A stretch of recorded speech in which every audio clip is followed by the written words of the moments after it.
बिस्मिल्लाहिर्रहमानिर्रहीम। अस्सलाम वालेकुम दोस्तों, कैसे हैं आप सब लोग। उम्मीद है खैरियत से होंगे। जी दोस्तों, आप लोग देख रहे हैं मेरे यूट्यूब चैनल जवाब दो विद नईम अहमद। दोस्तों, आज हम बात करेंगे कल जो लंदन में एक अहम समात हुई थी उसके हवाले से, और दूसरा पाकिस्तान की सियासत के हवाले से बात करेंगे। ख़ासतौर पर फवाद चौधरी की गिरफ्तारी के बाद जो है पाकिस्तान की सियासत जो है उसमें अभी क्या कुछ चल रहा है, सोशल मीडिया पे ख़ासतौर पे क्या कैंपेन चलाई जा रही है। उसके अलावा जो ऑडियो लीक हुई है चौधरी परवेज इलाही साहब की, और पीटीआई के एक और रहनुमा है अली अमीन गंदापुर, चोटी वाले ना, चोटी वाले बाबा, उनकी एक ऑडियो लीक हुई है। तो जी शुरू कर लेते हैं पहले बानी एमकेएम अल्ताफ हुसैन साहब से। कल लंदन हाई कोर्ट में जो समाअत हुई वो प्रॉपर्टी के केस की आखिरी समाअत थी। उम्मीद ये थी कि कल जो है वो फैसला सुनाया जाएगा, लेकिन कल जो जरा की गई अल्ताफ हुसैन साहब से जरा की गई, उसके बाद जो है एमकेएम के जो एमकेएम बहादराबाद के जो वकील हैं उनसे जरा की गई। एमकेएम बहादराबाद के वकील से जरा की अल्ताफ हुसैन साहब के वकील ने, क्योंकि एमकेएम बहादराबाद का कोई भी बंदा लंदन में मौजूद नहीं है। तो वहाँ पे जो अल्ताफ हुसैन साहब के वकील हैं वो जो जरा कर रहे हैं वो उनके बहादराबाद के वकील से कर रहे हैं।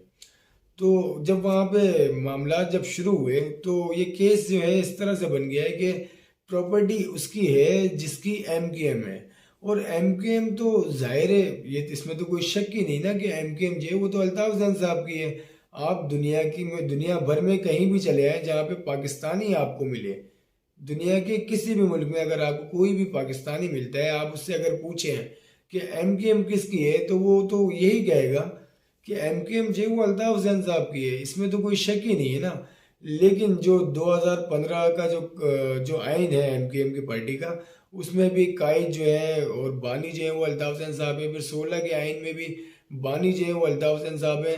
अब जहाँ मसला आता है ना, अल्ताफ हुसैन को हटाया जो है सियासत से या इनकी पार्टी की क़यादत से जो हटाया है, वो रीज़न ये बनाया गया था कि 22 अगस्त 2016 को जो अल्ताफ हुसैन साहब की एक तकरीर हुई थी, उस तकरीर के बाद से जो सब मामलात वहाँ पे बिगड़ गए थे, तो उस टाइम पे अल्ताफ हुसैन साहब ने इख्तियारात जो है फैसलों के, वो राब्ता कमेटी जो थी पाकिस्तान की उसको दे दिया था। अब उस एमकेएम बहादराबाद के वकील का कहना है कि वो जो अल्ताफ हुसैन साहब ने 22 अगस्त 2016 के बाद से जो इख्तियारात दे दिए थे राब्ता कमेटी को, उसी इख्तियार को इस्तेमाल करते हुए उन्होंने अल्ताफ हुसैन साहब को पार्टी से हटा दिया था। इजाज़त अल्ताफ हुसैन साहब ने खुद दी थी कि फैसले जो हैं वो पार्टी के वो राब्ता कमेटी कर सकती है।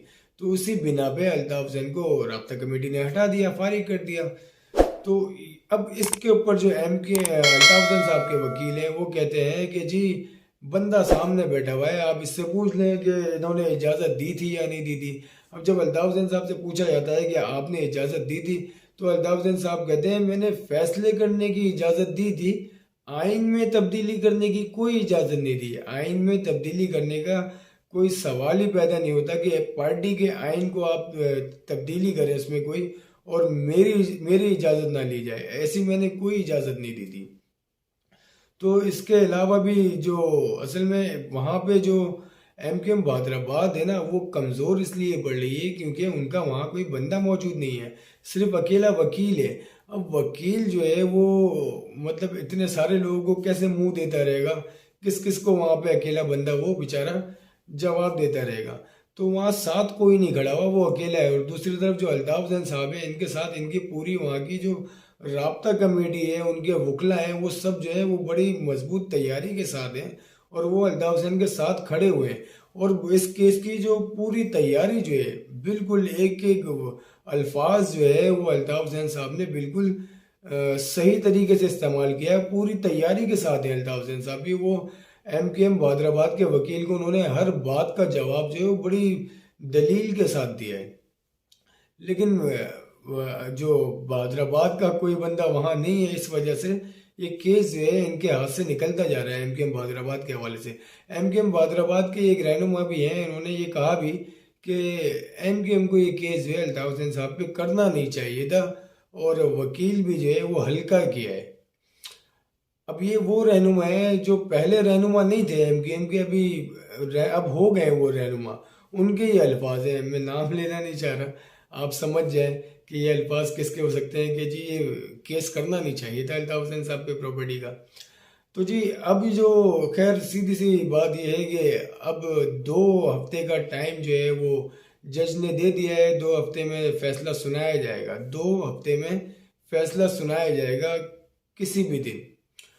तो अब देखते हैं ये फैसला कब आता है। और माहिरीन का कहना तो यही है कि ये फैसला जो है वो एमकेएम के जो कायद हैं अल्ताफ हुसैन साहब उनके ही हक में आएगा, क्योंकि एमकेएम हैदराबाद के जो तमाम विटनेस जो थे, जो गवाहान थे, उनके सबके बयानात में जो है वो तजाद पाया गया। वो तजाद बहुत ज़्यादा पाया गया है। इसके अलावा जो पार्टी का आइन जो वहाँ पे जमा कराया गया था उसमें भी पेन से जो है वो करेक्शन की हुई थी। इस तरह के भी कुछ वाकयात वहाँ पे पेश आए थे। तो इस वजह से एमकेएम हैदराबाद के हाथ से ये केस है वो निकलता हुआ नजर आ रहा है। अगर ये फैसला एमकेएम हैदराबाद के हक में आ जाता है तो ये कोई करिश्मे से कम नहीं होगा। अब अगर ऐसा हो जाता है कि ये फैसला एमकेएम हैदराबाद के हक में आ जाता है तो जो बानी और कायद है अल्ताफ हुसैन साहब वो इसको जो ऊपर की कोर्ट होती है ना, हाई कोर्ट से ऊपर जो सुप्रीम कोर्ट है, उसमें चैलेंज भी कर सकते हैं। तो हो सकता है केस जो थोड़ा और आगे तक चले। चले जी अब आते हैं ऑडियो लीक्स के ऊपर। पंजाब के जो साबिक वजीर आला थे परवेज इलाही साहब, उन्होंने तो पहले एक एक निजी तकरीब से जो है ना खिताब किया। उस खिताब में उस तकरीर में उन्होंने क्लियर कहा कि जी ये फवाद चौधरी की वजह से तो ये सब हुआ है, जो हुकूमत ख़त्म हो गई। और ये हमने तो खान साहब को बोला था कि भाई आप जो है ना हुकूमत ख़त्म नहीं करो, ये सब जो हो रहा है, जो गिरफ्तारियां हो रही हैं, अगर आप हुकूमत छोड़ देंगे तो ये सब गिरफ्तारियां वगैरह शुरू हो जाएंगी। और वही हुआ।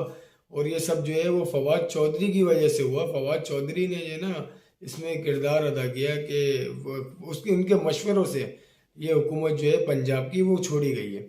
अब उसके बाद जो है वो एक ऑडियो भी लीक होती है परवेज इलाही साहब की, जिसमें उन्होंने कुछ गालियां सी भी बकी हैं और बात की है उन्होंने कि जो फवाद चौधरी साहब हैं इनको अगर पहले उठा लिया जाता तो पंजाब की हुकूमत नहीं गिरती। अब तो उठाया अब है, जब हमने हुकूमत छोड़ भी दी तो अब फ़ायदा कुछ नहीं है। इस मोटे को तो पहले उठाना चाहिए था। तो ये एक ऑडियो जो है उनकी लीक भी हुई है। और जो दूसरी ऑडियो लीक हुई है वो पीटीआई के एक और रहनुमा है अली अमीन गंदापुर। जो आपको याद होगा इनकी एक पहले भी एक ऑडियो जो है वो लीक हुई थी, जिसमें वो लोगों को बुला रहे थे कि असले के साथ जो है वो आ जाए इस्लामाबाद में। तो अब जो इनकी कॉल जो लीक हुई है, आप उस कॉल लीक से अंदाज़ा लगा लें केपीके के जो हालात है, माशी हालात जो है वो किस तरह से बेड़ा गर्क हुआ। वो इस ऑडियो कॉल जो लीक हुई है उससे आपको अंदाज़ा हो जाएगा। 16 करोड़ रुपए एक बंदा इनसे बात कर रहा है, वो कह रहा है कि 16 करोड़ रुपए, ये मुबैना ऑडियो लीक है, उसमें कह रहा है कि 16 करोड़ रुपए आपके अपने हैं, हमने आपको भेज दिए, वो आप रखें अपने पास। तो वो कहते हैं जी ये 16 करोड़ पूरे मेरे ही हैं, अली अमीन कहते हैं। तो बंदा कहता है जी जी ये पूरे 16 करोड़ आपके अपने हैं। तो फिर वो कहते हैं जो पहले बाद वाले जो पहले के जो 25 करोड़ है उसका क्या, वो बस मतलब करोड़ों की बात हो रही है, करोड़ों की बात हो रही है। अब वहाँ की जो मईशत का जो बुरा हाल है, जो वहाँ पे आटा नहीं मिल रहा है लोगों को, जो वहाँ पे कहा यह जा रहा है मुबैना तौर पे कि सरकारी मुलाजमीन जैसे कि पुलिस है, पुलिस को तनख्वाहें देने के पैसे नहीं है। तो ये सब आप अच्छी तरह समझ जाए। फिर ये करोड़ों रुपए अगर इस तरह से आगे पीछे हो रहे हैं तो तनख्वाहें सरकारी मुलाजमीन को कहाँ से मिलेंगी। तो और जी अब आते हैं फवाद चौधरी साहब की जो गिरफ्तारी हुई है, उनके ऊपर जो इल्ज़ाम है, इल्ज़ाम ये लगाया गया है कि उन्होंने जो इलेक्शन कमीशन ऑफ पाकिस्तान है उनको धमकी दी थी। और वो वीडियो उनकी बहुत ज़्यादा वायरल भी हो रही है फवाद चौधरी साहब की, जिसमें वो इलेक्शन कमीशन के लोगों को और उनके घर वालों तक की धमकी दे रहे हैं। तो उसके ऊपर जो वो एफआईआर कटी थी, उसके बाद जो गिरफ्तारी अमल में आती है। और गिरफ्तार उनको वैसे किया गया मतलब जैसे सालों से कराची में होता आ रहा है ना। उसके बाद जब जैसे कराची में से किसी को गिरफ्तार किया जाता है तो उसके ऊपर जो है वो कपड़ा डाल के चेहरे को ढांक के वो अदालत में पेश किया जाता है। तो इसी तरीके से फवाद चौधरी साहब को भी अदालत में पेश किया गया, मुंह के ऊपर उनके कपड़ा डाला गया। अब मुंह पे कपड़ा डालना कोई बड़ी बात नहीं है, कराची में से तो आप ये देख लें, तो कोई बहुत छोटी सी बात है, कोई आम सी बात है। अगर कोई गाड़ी में से बैटरी भी चोरी करते हुए पकड़ा जाता है तो उसको भी मुंह पे कपड़ा डाल के लेके जाया जाता है अदालत तक। और कोई बड़े से बड़ा क्रिमिनल भी पकड़ा जाता है तो उसको भी मुंह पे कपड़ा डाल के लेके जाया जाता है। तो इसी तरह से फवाद चौधरी साहब को भी मुंह पे कपड़ा डाल के अदालत में पेश किया गया। अब ये इतनी कौन सी बड़ी बात हो गई थी जिसको लेके एक शोर मचा दिया गया कि जी ये क्या कुलभूषण यादव है फवाद चौधरी जिसको इस तरीके से जो है वो गिरफ्तार किया जा रहा है, इसका कसूर क्या था? इसने तो खाली मुंशी कहा था, चीफ इलेक्शन कमीशन जो है इसको, कि वो तो मुंशी है। मुंशी कहने के ऊपर कौन सी कयामत आ गई?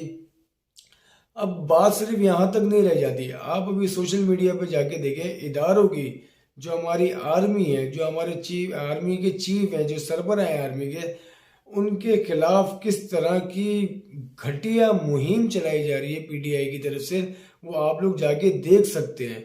इतनी गंदी, इतनी घटिया जुबान कभी किसी भी शख्स ने हमारे इदारों के लिए कभी इस्तेमाल नहीं की।